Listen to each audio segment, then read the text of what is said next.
É um prazer imenso estar falando com vocês aqui hoje. Hoje venho falar para vocês da minha vida. Acredito que muitos de vocês vão se ver em mim. Muito do pensamento de vocês vão ver que eu passei por isso. Eu estudei nessa escola faz 41 anos que eu saí daqui. Que eu deixei o ensino médio aqui na Escola Orestes. Vou ser bem assim, verdadeiro com vocês. Vou mostrar a minha face na idade de vocês. Como foi minhas ideias, como eram meus medos, tudo aquilo que mexia comigo, que me movia. Que talvez sejam as mesmas perguntas que estão na cabeça de vocês hoje, que estão aqui já no segundo ano do ensino médio, já daqui a pouco tem que ir para uma faculdade ou encarar um trabalho. Então tudo isso que vocês de repente estão aí sofrendo alguma cobrança de um pai, de uma mãe, de um alguém, do que será na vida, eu vou mostrar que eu também tive esses medos lá atrás e talvez com mais dificuldade. Eu sou o 8º filho de uma família numerosa. Eu nasci numa fazenda, para quem não conhece, a Fazenda Zen, fica aqui indo para Santana da Ponte Pensa. Você sai para Três Fronteiras, tem a estrada do Azém. O final da linha, a hora onde passa para o município de Santana da Ponte Pensa, que tem o rio Ponte Pensa ali, é a Fazenda Zen. Mas antes de eu falar um pouco de mim, eu tenho que falar da minha origem. Meus pais, Evaristo e Marcília, vieram para cá no ano de 1952, para Palmeira do Oeste. Quando ainda estava na época da abertura das terras, tudo ainda era muito sertão, a cidade praticamente estava começando a aparecer, nem existia quase. E como eles vieram? Naquela época, uns caminhãozinhos, caminhão antigo, e para chegar na fazenda não chegava, porque não tinha estrada, era tudo mato. Eles chegaram até o sítio do seu Braulínio Braz, que hoje é do seu Aurélio Perucci, na entrada da Estrada da Zen. Ali eles pararam. Dali para frente, com auxílio de outros moradores que estavam começando a chegar, principalmente dos Teodoro lá, que é os avós do Valdir Semensati, que hoje é o prefeito, conseguiram ir até a mina do Azém. Lá parou-se tudo e por lá ficaram até conseguir abrir uma picada na mata e chegar na fazenda, onde eles fixaram residência. Essa, a gente quase não tem fotos daquela época, porque era tudo muito difícil. Não existia essa tecnologia que tem hoje, tanto que não existia meio de locomoção nem estrada para isso. Era a cavalo, charrete ou carroça. Foi nessa casa que no ano de 1966 eu nasci. Essa casa é de pau a pique, feita de ripa, de coqueiro, tudo muito humilde, tudo muito pobre. E na época, Palmeira estava iniciando ainda. Já existia alguns meios de saúde, mas era muito precário. Mas era muito comum as pessoas nascerem por parteiras. Eu nasci nessa casa com uma parteira que chamava Dona Pureza. É tudo que eu sei dela. Dona Pureza morava no sítio que eu falei que era do Braulínio Braz, que hoje é do Aurélio Perucci, e ela é parente do seu Danga, um senhor já de idade aqui de Palmeira do Oeste, o Danguinha. Como era a minha vida? Muito humilde. Era só a minha? Não. De todo mundo naquela época era assim. Você não tinha conforto, era uma vida muito sofrida. Começa que a fazenda era cercada de matos. Para chegar lá, meu pai conseguiu abrir uma picada para se estabelecer nesse local. Essa foto já é bem anos e anos depois. Eu sou esse molequinho aqui, ó. Aí, aos poucos, ele era funcionário dessa fazenda. Foi começando a abrir a fazenda com machado, enxadão. Não tinha nenhum meio de mecanização. E eu comecei a crescer nesse ambiente. Tinha energia? Não. Não existia energia, não existia água encanada. Quando meus pais chegaram lá, a água mais próxima era 3 quilômetros. Quem foi buscar água na mina do Azém, que eles falavam ali, minha mãe saía de lá, andava 3 quilômetros para pegar água para beber, água para a gente tomar banho, para lavar roupa. Então, era uma coisa muito sofrida, muito difícil. Minha mãe foi picada por cobra 2 vezes, jararaca. Nunca foi no médico, foi através de benzimento. Se foi o benzimento que resolveu ou foi a própria imunidade dela que resolveu, a gente não sabe. Mas graças a Deus ela está viva até hoje, tem 91 anos, vai fazer 92 agora em junho. Ela mora comigo, Meu pai faleceu em 1993 e ela, a partir daí, ela fica comigo. Eu morava em Estrela do Oeste na época, aí eu vim embora para cá para poder cuidar dela, estar próximo dela. Como era a infância num local tão precário, eu queria fazer que vocês montassem um paralelo, como foi a infância de vocês, para vocês verem como o negócio era e a infância nossa naquela época. Não tinha nem meios de ir na cidade, porque a cidade também era uma coisa de nada. Como era meu divertimento? Criança. Não existia brinquedos, quase não existia roupa. A roupa da gente era feita de o short. Naquela época as compras eram feitas por ano. Meu pai ia lá no mercado, comprava. Não existia mercado, era empório. Ele vinha ali no seu Geraldo Beraldo, onde é o Autoelétrico Brasil hoje. Do japonês, lá onde tinha aquele balãozinho, ali era do seu Geraldo Beraldo. Era lá que ele comprava por ano. Então a compra era uma compra gigante, comprava por ano e no outro ano pagava. Não existia roupa confeccionada. Então você tinha que comprar os tecidos, aqueles rolos de tecido, e a mãe em casa ela começava a costurar para os filhos, para o marido. Era assim que funcionava. E não tinha como a gente se divertir. Então a gente brincava, era nadar nos rios, era saudável, mas a brincadeira é essa. Jogar futebol e bola, tinha? Não. A gente improvisava bola de meia. Tinha muita gente na fazenda, aos poucos foi abrindo, as famílias eram muito numerosas, então criança tinha uns montes para brincar, mas não tinha os brinquedos. Então a gente brincava de futebol, de nadar, caminhãozinho, a gente fazia o carretel que a mãe costurava, a gente pegava uma tabinha, fazia um encaixezinho no carretel e empurrava. Era bem precário. E desde pequeno, a gente já era doutrinado a auxiliar dentro de casa, viu? Os fogões era lenha. Então, tinha que buscar. O alimento do fogo era madeira, no mato. Era mato, gente, ao redor. Então, os mais pequenos se ocupavam disso. Os maiores se ocupavam o quê? De derrubar as matas.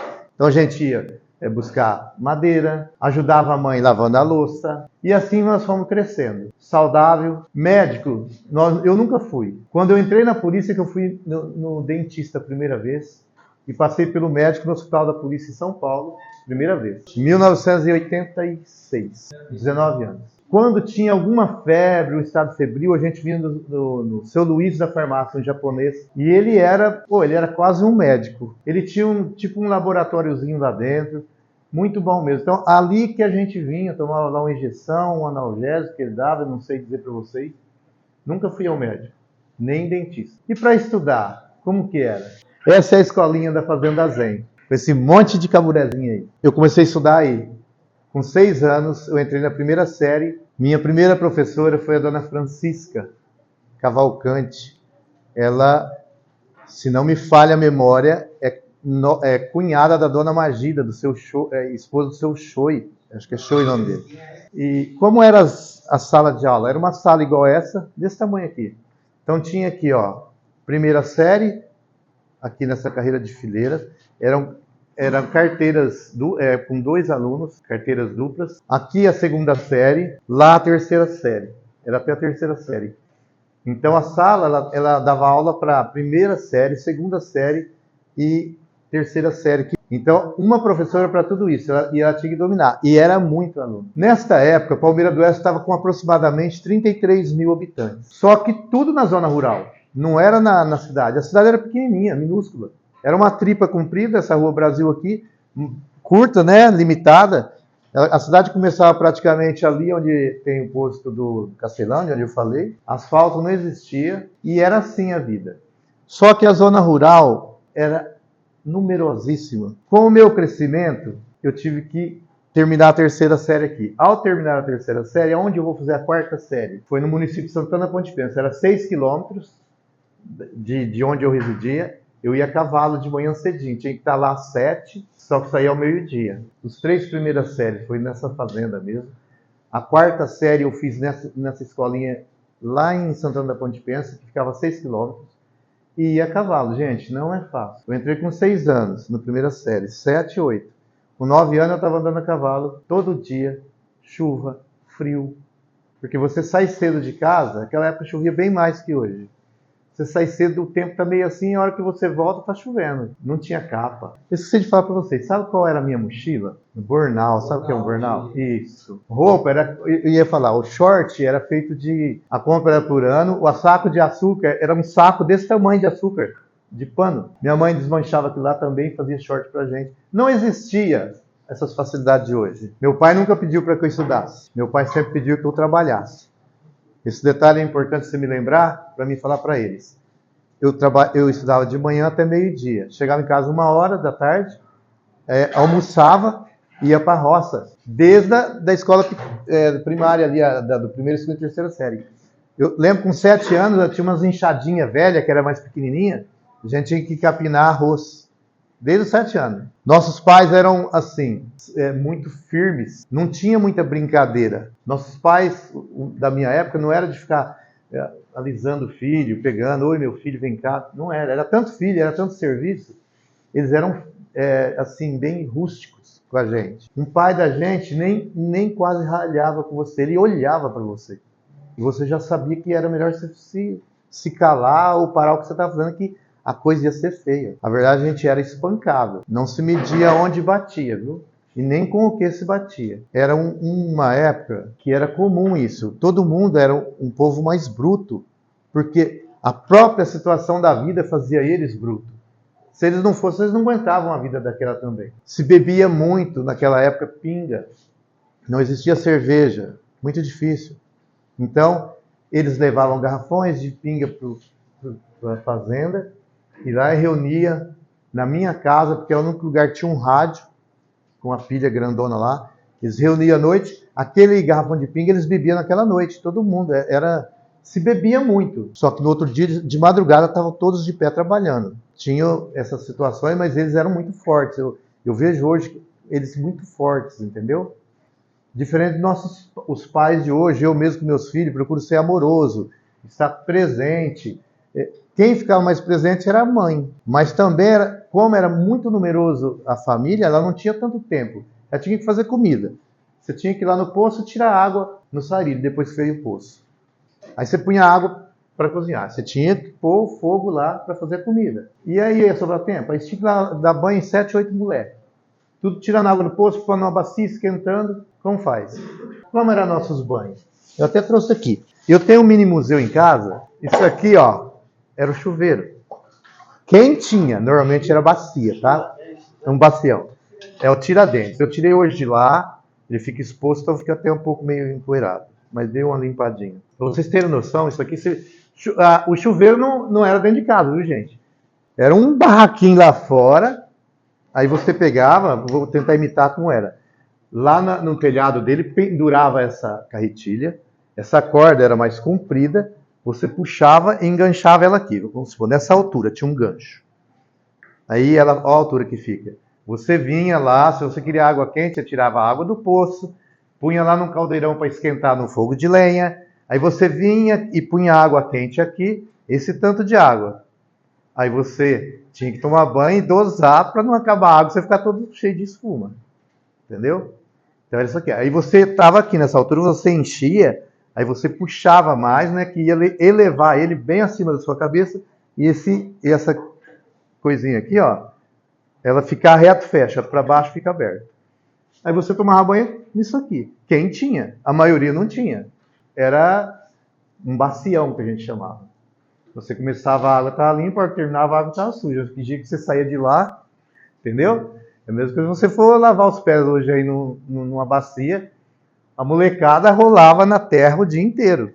Então era sujeira e era aquela água. Era o banho inteiro nela. Então a gente utilizava isso aqui. Eu quis trazer para vocês, para dar um pouco de noção como era sofrido. Agora o cara trabalhava o dia inteiro, arrancando toco, com enxadão, cortando mato. Você acha que ele não ia beber mesmo à noite? Aí para ele tomar banho ele tinha que esquentar a água.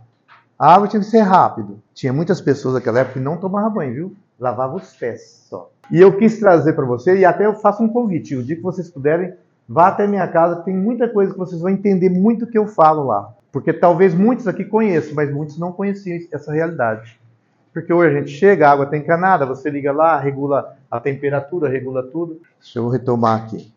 Então lá na sala de aula eram 3 salas, depois eu fui estudar em Santana da Ponte Pensa. Chegou a época de fazer a 5ª série. Como eu disse, meu pai nunca pediu que eu estudasse. Pedia que eu trabalhasse. E não era só meu pai, era costume de todas as famílias. Mulher, nem pensar em estudar, tá? Mulher naquela época, o máximo ela fazia até a 3ª e 4ª série. Na zona rural, talvez a realidade aqui fosse outra. A realidade da fazenda que eu me criei, lá não tinha cafezal, nunca teve. Era diferente a realidade para cá, que aqui se tornou uma cidade celeiro em café. Lá não. Lá o cara, o que ele fez, o dono da fazenda? Ele trazia moradores, o cara derrubava a mata e dava para o cara tocar, para o meieiro, chamava meieiro. Que não era meieiro. Era 40% para o cara e 60% para o patrão. Aí ele plantava esse ano, o ano que vem. No 3º ano, o funcionário lá jogava a semente e já formava a capinha. Ele tirava o cara daquilo lá e colocava em outro pedaço de mato. Ele foi abrindo a fazenda assim, os outros abrindo para ele. E ele dava a semente e a terra tombada. E o cara pegava 40% que produzia e 60% ficava para o patrão. Ao meu ver, era uma semi-escravidão, esse sistema que era implantado lá, mas chegou a ter 42 famílias lá, era muita coisa. 5ª série, meu pai não queria que eu estudasse, eu sofrendo, já começou meus medos. Esses medos que eu ponho ali, foi aí que começou meus medos. Eu via meus irmãos trabalhando o dia inteiro, no machado, velho, no enxadão, arrancando o sol. Não via dinheiro, gente. Eu não tinha nada. Nem a casa nossa, como eu mostrei, era uma tapera velha. Era 2 forquilhas fincadas aqui, 2 aqui. 2 forquilhas, 2 pau que você finca, tem assim, a forquilha que chama. Aí colocava um pauzinho aqui e outro lá. Colocava paus em cima, igual um giral, eu não sei se vocês entendem esses nomes. Aí você pegava um colchão, que era um pano, abria um buraco nele, pegava palha de milho e enchia de palha de milho, retalhava ela assim, ó, tirava aqueles carocinhos e colocava lá. Aí colocava um lençol em cima, aí mexia aquela palha, igual nem de galinha mesmo. Ficava fofo, alto. Se você pulasse, morria. Você batia nos paus reto. Era desse jeito. Tinha brinquedo? Não tive. Tinha casa confortável? Não tinha. Tinha energia? Não tinha. Nós fomos primeiro para a lamparina. Primeiro era isso, ó. Ficava uma lamparininha dessa acesa à noite, na querosene. Combustível que era querosene. Aqui saiu uma chama com uma fumaça preta e um cheiro que às vezes intoxicava. Aonde ela costumava ficar sempre no mesmo lugar, ficava preto o telhado. Pretinho. Era a iluminação que tinha. Mais adiante, esse lampião a querosene. Você colocava a querosene aqui, ergue o vidro, acende esse pavio aqui, ó. Tem um dispositivo aqui, ó, que ergue o vidro. Aí você acendia o pavio, tem um regulador aqui, e era assim a iluminação. Vinha as latas de querosene Jacaré. Era a marca mais famosa, Jacaré, a querosene. Posteriormente, isso aqui era luz. Isso aqui é uma luz elétrica de LED, hoje aí um trem fora do comum. Lampião a gás. Só que para ter isso aqui tinha que ter dinheiro para comprar, porque era muito caro. Vamos fazer a ideia hoje, colocar placa solar, custa alto. Para ter isso aqui era como se fosse ter uma placa solar naquela época. Só que não era só ter. E para carregar isso aqui? Aonde carregava? Palmeiras do Oeste não tinha nada. Porque isso aqui rapidinho acaba. Para vir na cidade era complicado. Tudo era complicado. Esse foi o meio de iluminação. Para passar roupa, era isso aqui, ó. Esse aqui é o ferro de passar roupa. Esse aqui era da minha mãe. Era não, que ela vinha embora comigo, mas eu tomei posse. Você abre aqui, aí você faz um fogo, faz igual churrasqueiro, o carvão, faz as brasas e põe aqui dentro. Aí fecha e deixa aquecer bem o ferro, né? Por baixo, ele fica bem... A hora que está bem quente, você começa a passar roupa. Só que em pouco tempo as chamas começam a apagar. E você sai... eu lembro dela, tá passando a roupa, aí começava a ficar frio, ela saía aqui, ó, fazia isso aqui, ó. Aí esses furinhos entravam o ar e incendiava novamente. Nesse movimento aqui, muitas vezes voava fagulhas e queimava a roupa que estava passando. Espirra, né? o fogo e furava a roupa. Você sujava a roupa de cinza. Não, o negócio, gente, é cabuloso. A doença de Chagas é muito característica do país subdesenvolvido. O que é? Essas casas de pau a pique é a residência perfeita para o bichinho. E aí, à noite, ele só sai à noite, ia na cama e picava a pessoa. E depois ele defeca e ali ele contamina a pessoa e não tem cura. Com o tempo, o coração vai ficando grande e morre de Chagas. Hoje diminuiu muito, porque as casas foram de alvenaria, tudo melhorou. Mas antigamente tinha muita doença de Chagas. E minha mãe, muito preocupada com isso, passava às vezes à noite com essas lamparininhas indo nas camas, olhando, observando, se na palha, daqueles colchão de palha, não tinha o barbeiro, entendeu? Já que eu estou mexendo aqui, eu vou falando para vocês o que eu trouxe. Isso aqui, ó, antigamente, meu amigo aqui, o pai dele, meu pai fazia compra no estabelecimento deles, do seu Zezinho.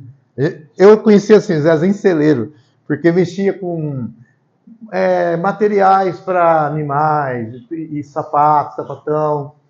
A gente comprava lá. Os tênis eram um conga, um chute, no máximo.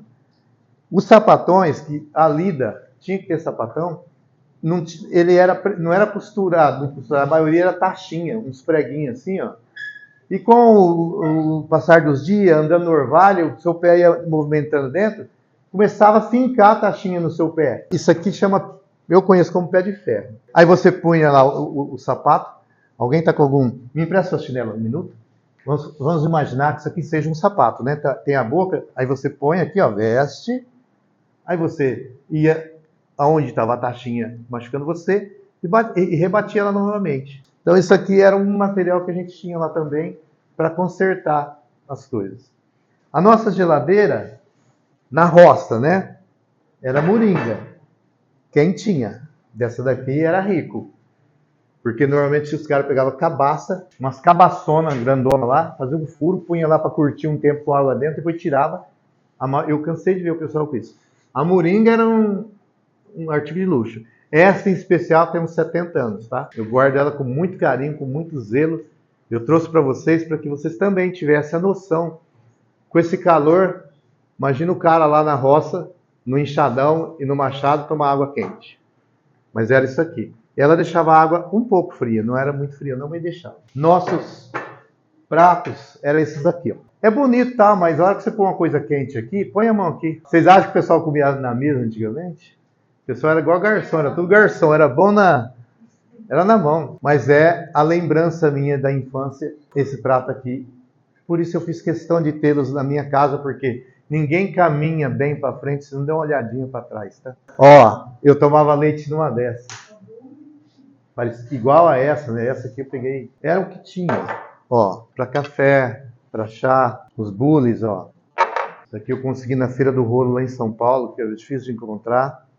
Coisa antiga, gente. Isso aqui é antigo mesmo. Tinha furadeira? Não tinha furadeira. Tinha o arco de pua. Que a gente usa. Eu ainda uso no sítio. Alguns lugares que está longe, que não tem energia, eu furo com ele. Mas era um pouco do material que era utilizado naquela época. A enceradeira. Isso bem para frente. Depois que eu já estudava aqui na cidade, nós fomos para uma casa de alvenaria.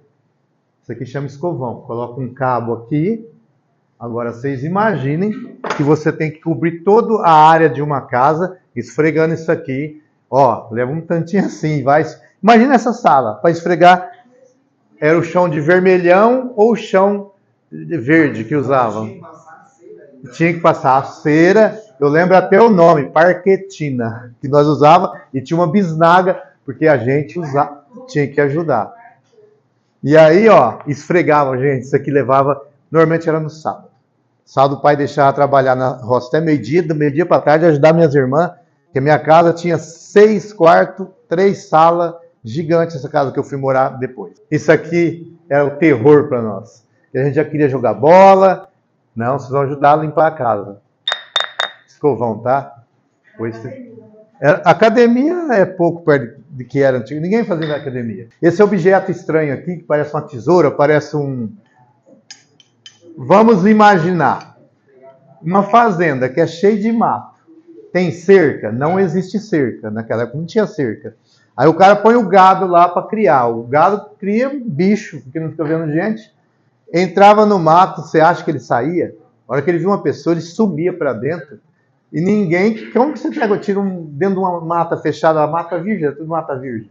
Então isso aqui era um instrumento, chama formiga, levava lá, entrava no mato a pé, conseguia laçar o boi lá dentro, aí derrubava ele, pegava isso aqui, ó, nariz, enfiava no nariz do boi e travava, ó.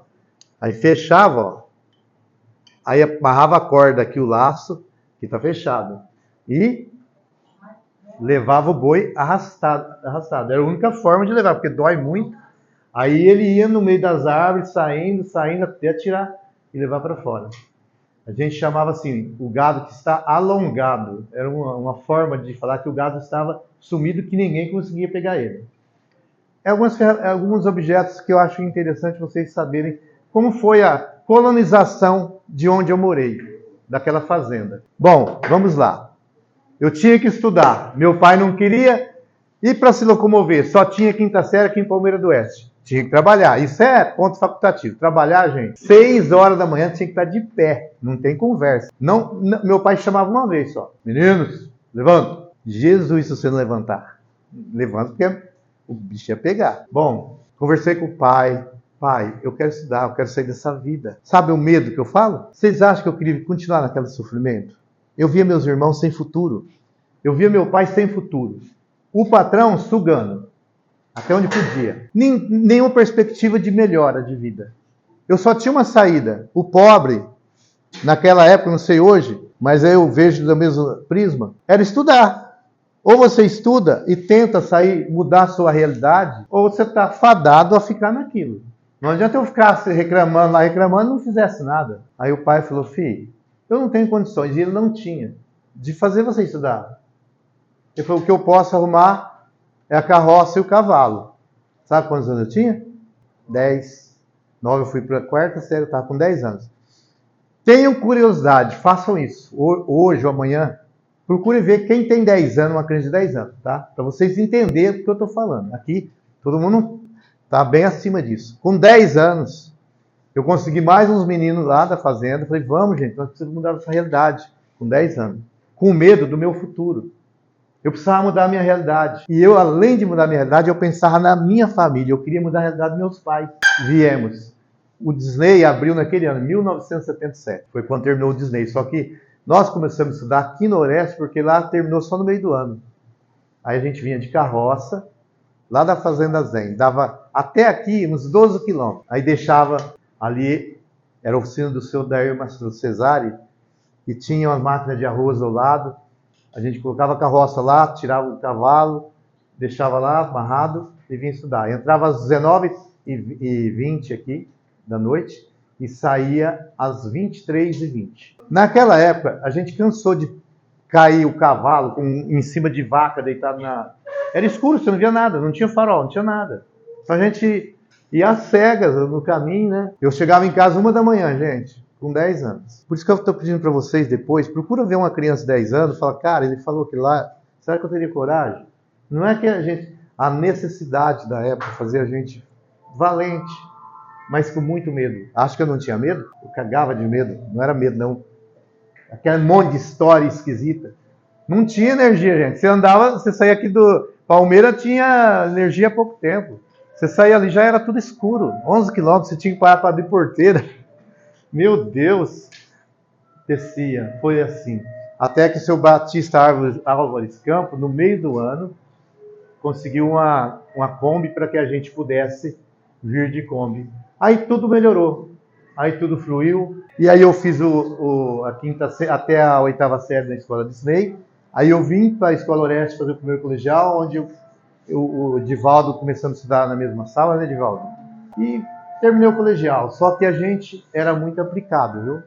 Quase todo mundo via quase a mesma realidade, de sem dinheiro, pais firmes, pais duros, o pai duro com a mãe, pai... Era complicado. Então a gente, todos da nossa geração, vivíamos parecidos. Então a gente sabia que a gente tinha que estudar. Terminei o colegial, o que eu fiz? Agora eu preciso... O colegial não me dá nada aqui. Preciso fazer faculdade. Tinha faculdade. Uma faculdade de Direito, que eu queria fazer Direito, era na Unitoledo, e uma em Rio Preto, que era Fadir.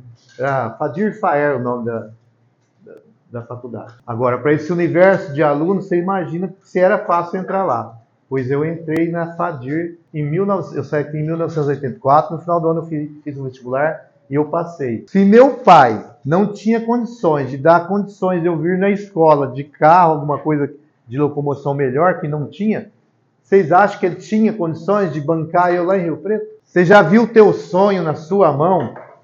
Você sonhar com um negócio assim, ó, querer, lutar, e saber que é tão difícil, se você consegue, você relar no negócio e deixar ele, foi o que aconteceu comigo. A decepção mexe comigo até hoje. Todo aquele sonho que eu tinha, aquilo lá era sair daquele medo. Eu sabia que se eu passasse lá, se eu conseguisse, eu ia conseguir minha liberdade financeira, eu ia ajudar meus pais, eu ia ajudar todo mundo. A realidade dos meus pais não tinha mudado. Tinha melhorado alguma coisa, como todo mundo, mas continuava igual. Talvez seja o medo de vocês hoje. O que eu vou ser? Como vai ser meu futuro? Será que vai ser fácil? O meu medo era esse e eu fui atrás, mas você pegar e não levar é horrível. Pois eu peguei, passei, cheguei lá, mas não consegui ficar e vim embora. Abandonei a faculdade de Direito em 1985. Na vinda, eu chorei muito, mas eu falei, eu não posso desistir, eu tenho que procurar algo. Surgiu para mim o quê? A Polícia Militar. Só que não tinha concurso aqui, era só em São Paulo também. Eu não tinha dinheiro para ir para São Paulo, gente. Antigamente, quase o ônibus, para ir de ônibus era difícil. Então tinha o trem que passava lá, Santa Fé, Santana, Urânia, Jazia. Era 12 horas de viagem para você ir. Meus contatos lá era complicado, pois eu consegui ir. Na primeira eu já passei e aí eu fui embora. Foi quando eu comecei a ver a luz lá no finzinho do túnel. Com 18 anos eu comecei a fazer as provas. Era assim, você ia fazer uma prova hoje. Daqui 20 dias você volta, faz outra prova. Daqui 15 dias volta, faz outra prova. Foi uns 4 meses fazendo provas. Porque você faz prova escrita, médica, física, psicológica. Terminou perto de novembro. Aí 20 de janeiro eu fui começar meu curso. Não tinha telefone, as comunicações nossas era por carta. Então eu escrevia para meus pais, eu cheguei a ficar 8 meses sem vir aqui. Eu escrevia, a carta vinha, quando alguém do sítio viesse no correio, passava, aí pegava a carta, levava, eles liam, aí eles vinham, respondia, postava. Era tudo muito dificultoso para um jovem que cresceu numa fazenda, dentro de um regime, as coisas tudo bem alinhadas, tudo certinho. Eu fui para um mundo difícil, gente. Quando eu cheguei lá, na polícia você lida com as coisas erradas dos outros, com a parte podre da humanidade, com as pessoas erradas. E você tem que lidar. Aí eu não era acostumado com aquilo, então a minha adaptação a princípio foi sofrida. Eu não era de muito conversar, e não adianta, você tem que resolver problemas dos outros, você tem que dialogar e oferecer soluções. Pois bem, fui trabalhar em Osasco, num período muito difícil, muita violência, mas muita violência mesmo, se matava por nada. Lá muitas pessoas que tinham vindo do Nordeste estão usando muita faca, era muito homicídio por faca, um período tenebroso, mas lá foi a minha escola de vida sim, para aprender a trabalhar. Lá eu aprendi a dar valor muito mais na minha família, na minha pobreza, naquilo que eu via de defeito, eu aprendi muito. Os valores familiares, o valor de uma mãe, de um pai, de uma família perto, de uma cama quente, de uma comida na hora certa, porque lá não tinha. E eu não tinha para quem chorar, nem para ninguém. Era eu e minha vida e o que eu aprendi que meu pai me ensinou. Eu sempre fosse honesto. E vocês levem isso para vocês. Nunca deixe de seguir o que os pais de vocês falaram, viu? Nunca. Talvez vai vir ofertas maravilhosas, fuja dela, porque o fim é trágico. Pois bem, lá eu fiquei 3 anos, aí eu consegui vir embora, vim para Fernandópolis. Vim para Fernandópolis, fiquei lá um tempo em Fernandópolis, vim para Estrela do Oeste, eu não conseguia vir para Palmeira, não tinha como vir para cá. Mas depois também não queria vir. Vim para Estrela do Oeste, fiquei 8 anos em Estrela do Oeste, aí meu pai faleceu, nessa mesma fazenda de onde ele nunca saiu, de onde ele nunca conseguiu nada financeiro, mas um homem honrado, um homem maravilhoso, sabe? Um homem honrado, maravilhoso, de princípios, de amigos, que me ensinou a ser um homem também de honra, de princípios. Vim para Estrela, Quando meu pai faleceu, minha mãe entrou numa profunda depressão, porque ela sempre viveu lá e ela não queria sair de lá. E não tinha com quem viver lá. Eu namorava a Lígia, falei, eu vou embora, eu tenho que fazer algo pela minha família. Eu sempre fui decidido assim, quando eu vejo uma coisa, eu não fico olhando, será que o outro vai fazer? Eu vou fazer. Se é, eu faço. Vim para a fazenda, vendi minha casa que eu tinha lá, vendi tudo que eu tinha para poder casar, porque fiz um casamento que gastou-se muito. E na fazenda eu fiz a reforma de uma casa que ficou maravilhosa. Lá eu fiquei 6 anos com a minha mãe e consegui comprar uma chácara aqui, onde era dos avós do Edivaldo, né, Edivaldo? E para cá eu vim para poder continuar minha vida agora num local de onde eu sempre tive medo, que era de ser arrancado de um lugar e não ter para onde ir. Quando criança eu pensava nisso. Meu pai é funcionário. Se ele for mandado embora, ele já está ficando de idade. O que será de nós? Para onde eu vou? Como vai ser minha vida? Esses medos todos passavam na minha cabeça. Vim para um lugar de onde ninguém podia me tirar. Já foi uma grande vitória. De onde ninguém podia tirar minha família. Uma grande alegria tirar minha mãe de lá, que eu considerava escravidão. Ela não queria sair mesmo assim, gente. Pois eu consegui tirar ela, levar para um lugar maravilhoso. Eu construí uma casa maravilhosa, um ambiente maravilhoso, que eu chamo de paraíso. Só que, mesmo assim, eu queria crescer dentro da polícia. Olha, não foi muita inspiração não, porque eu não gostava da polícia. Foi necessidade. A inspiração foi assim, tá legal para ele. É o que tem para mim. Porque eu não achava, a gente rotula muito a polícia, gente. A gente rotula muito a polícia de algo ruim, a polícia só existe para fazer o bem. E às vezes a gente erra, e quando você erra, você é corrigido. Às vezes cabe à polícia te corrigir. Mas se você parar e sentar e pensar bem, aí foi possível vir para a polícia e não foi por foi por necessidade. Aí eu queria crescer, só que todo o crescimento eu tinha que voltar para São Paulo de novo. Não existe curso na polícia. Você faz aqui, fica aqui. Você faz, tem que levar embora de novo. Eu tive que ir embora, deixei o Matheus, que vocês talvez tenham conhecido, com 1 ano e 2 meses.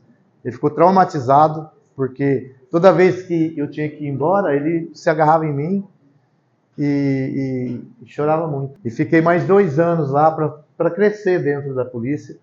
Aí consegui voltar para a cidade de Marinópolis. Aí foi onde eu trabalhei meus últimos 6 anos e onde eu pude, como eu voltei que aí eu era um posto de comando, eu era comandante, aí eu podia desenvolver o meu papel como comandante. Porque nos outros eu era comandado, então eu não podia fazer tudo bem dentro das regras, mas bem o que dava para que eu almejava. Eu vim para Marinópolis, aí lá foi possível colocar em prática aquilo que eu vejo como deve ser a polícia. Que é uma polícia acolhedora, mas firme. Você usa droga, você está acabando com a sua vida. Às vezes você furta por causa da droga. A polícia tem que te coibir. Tem. Só que coibia hoje. Amanhã eu ia lá na sua casa, como comandante, chamava sua mãe, seu pai e você. E o menor começa nesse caminho. Oferecia ajuda de internação, psicológica, psiquiatria e passava por psicólogo. Todos, sem exceção, eu ia. A menina começava a se prostituir. Eu ia na casa dela. Porque ela não tinha ideia, gente. A pessoa que ele não tem ainda. Quando chega nos 30 anos, é que a gente começa a amadurecer. Vocês falam, na sua idade que vocês estão me olhando, eu já sei de tudo. Eu também pensava assim, mas não é. Vocês sabem de tudo, mas eu falo de amadurecimento de vida. Então eu ia lá oferecer essas ajudas. Todo dia eu ia nas escolas, ver quem eram os alunos que estavam tendo problema. Aqueles que não estavam com nota boa. A polícia me pediu isso? Não, nunca me pediu. Mas eu queria ajudar. Eu queria colaborar como ser humano para que o futuro daquele jovem nunca fosse desviado, para que eles tivessem sucesso. Então eu pegava o aluno que estava com nota ruim, eu ia na casa dos pais, às vezes era no sítio, falava, olha, seu filho não está indo bem. E aí eu fui fazendo esse trabalho, aí já foi aumentando para casais se separando, e brigava, vinha lá, aquela coisa, e a gente foi organizando. Eu consegui, depois de descobrir pessoas tentando se matar, marido, um caso que eu posso citar, outros eu não posso. O cara querendo se matar, e chegava a ocorrência, eu ia lá, mas esse cara está se matando, a terceira vez que ele tenta se matar, por quê? Se separou, a mulher foi embora para a Americana, aí pegava a viatura, ia lá, No outro dia, conversava com ele, por que você está tentando se matar? Por isso, por isso. É a esposa? Eu liguei para a esposa americana, liguei para o filho, falei, a situação é essa, essa, essa. Ah, mas o problema dele é esse. Fui nele, ó, seu problema é esse. Para resumir, passado uns 4 meses nós conseguimos reatar o casamento e estão juntos até hoje. Então, se aquela profissão eu fui inspirado pelo meu irmão, não foi por necessidade. Mas eu me encontrei nela depois. Eu vi o quanto que seria bom eu fazer aquele trabalho que eu estava fazendo. A menina chegou um dia lá de manhã, a aluna. A partir do momento que eu comecei a vir, os alunos também começaram a me procurar. Um dia de manhã eu estou lá, a menina chega, uma aluna, com uma funcionária da escola, e falou assim, eu vejo em você uma esperança de encontrar minha mãe que eu nunca vi. Falei, mas por que em mim? Não tem nada a ver com o meu trabalho. Porque você pode ser a pessoa que pode me ajudar. Em Marinópolis. Sabe o que ela tinha da mãe dela? O nome só. Maria, não sei o que, não sei o que. Só isso. Falei, mal está sua mãe? A última vez que eu sei, em Rondônia. Gente, Rondônia está lá não sei onde. Cidade de Vilhena, 250 mil habitantes. Como você acha um nome daquele? Ela foi embora, eu falei, olha, te prometo que eu vou tentar te ajudar, mas só te prometo que eu vou tentar. Meia hora depois eu já tinha achado a mãe dela. Não estou brincando. Meia hora depois eu já tinha achado a mãe dela. Em Vilhena, lá em Rondônia. Primeira coisa, pesquisei cartório civil. Eu fui, pesquisei, e aí o nome da mulher estava lá. Eu peguei, liguei no cartório. Aí a mulher tinha até uma matéria de um jornal online que saiu de lá. Foi essa mulher aqui, ó. E eu consegui falar aqui chama CRAS. Lá é quase igual o CRAS. Eles tinham o endereço dela, porque ela era beneficiária do governo federal. Meia hora depois, foi, eu acho que a emoção maior que eu tive na polícia. Foi essa ajuda que eu fiz com essa mulher. A menina nunca tinha visto a mãe dela. A menina estava com 17 anos. Ela foi tirada da mãe com 4 meses. O pai fugiu com ela de lá. E ela sempre perguntava para o pai. O pai tinha a madrasta, que ela foi criada pela madrasta. A princípio ela achava que a madrasta era a mãe. Passado anos ela descobriu que não era a mãe. E aí ela descobriu o nome dessa mãe através de uma tia, só o nome. E o pai não aceitava que tocasse nem no assunto, viu?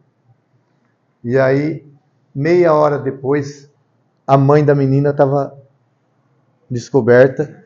1 hora depois, chorava todo mundo, a mãe conversando com a filha por telefone, no caso de Marinópolis. E eu estou dizendo isso para dizer para vocês assim, se vocês têm medo hoje, não tenham medo, tenham vontade. Só que estudem. Estudem. Eu aproveitei tudo que os professores da época davam para mim. Eu estudava. A gente tem uns amigos nossos. Todo mundo se encaminhou. Estudem. Lutem. Faça a diferença. Não espera que ninguém faça por vocês, tá? Faça a diferença vocês. Essa é a minha casa, lá no sítio. Aqui eu consegui tirar minha mãe da escravidão e trazer para cá. Aqui eu pude perder aquele medo lá, ó. Lá, eu realizei meu sonho e minhas conquistas. Quem não tinha onde dormir, hoje tem.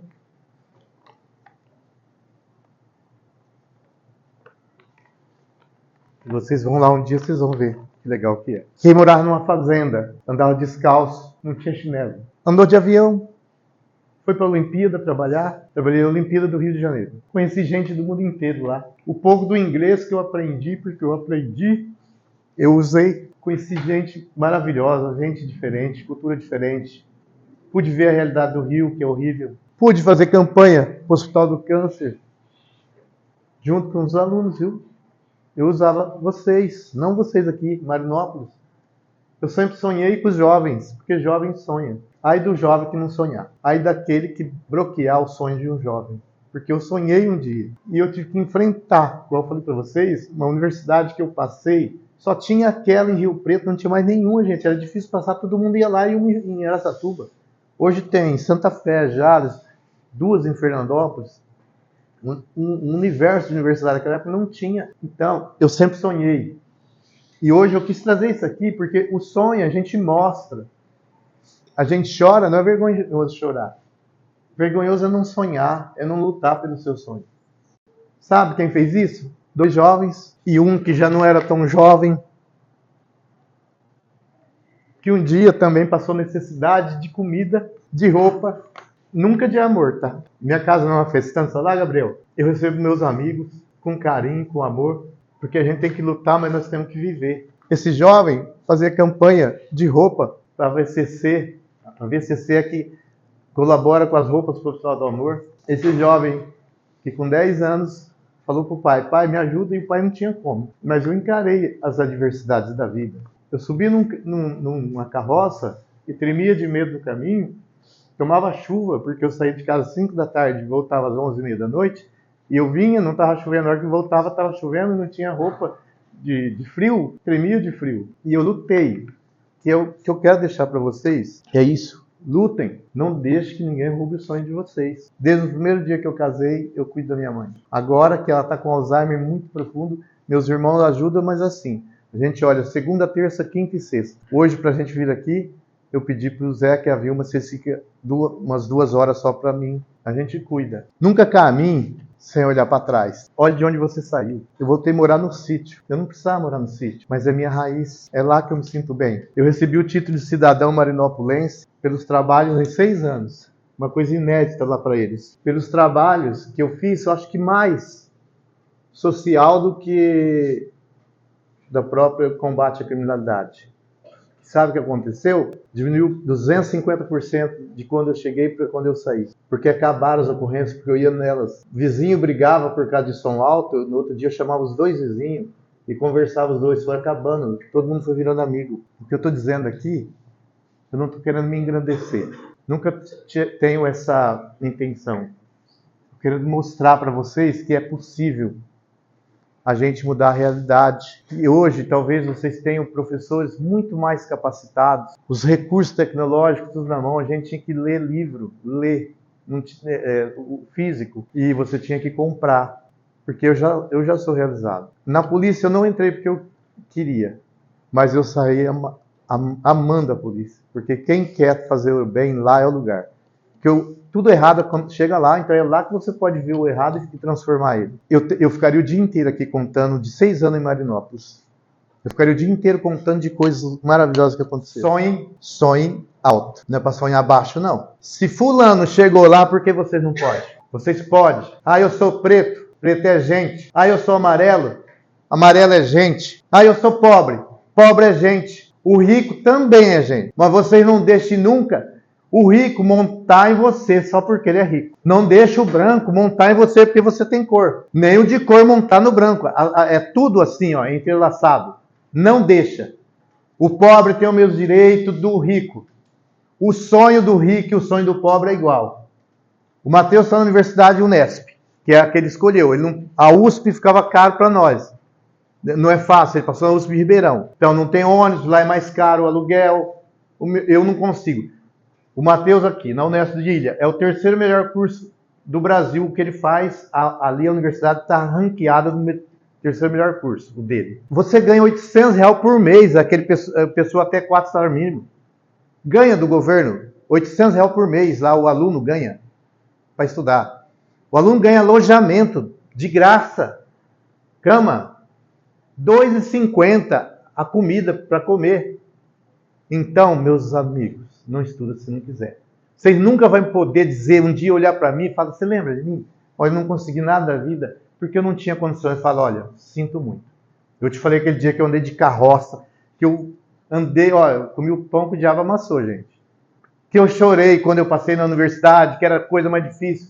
E chorei muito, só que eu não desisti. Eu nunca esqueci minhas raízes. Nunca deixei de defender os princípios que meu pai me ensinou, que é a igualdade. Todos somos iguais. Vocês não são menores quando vocês passarem em frente a escolas de outro lugar. Vocês não são menores que eles. Erga a cabeça e caminhe de cabeça erguida e olha no olho da pessoa.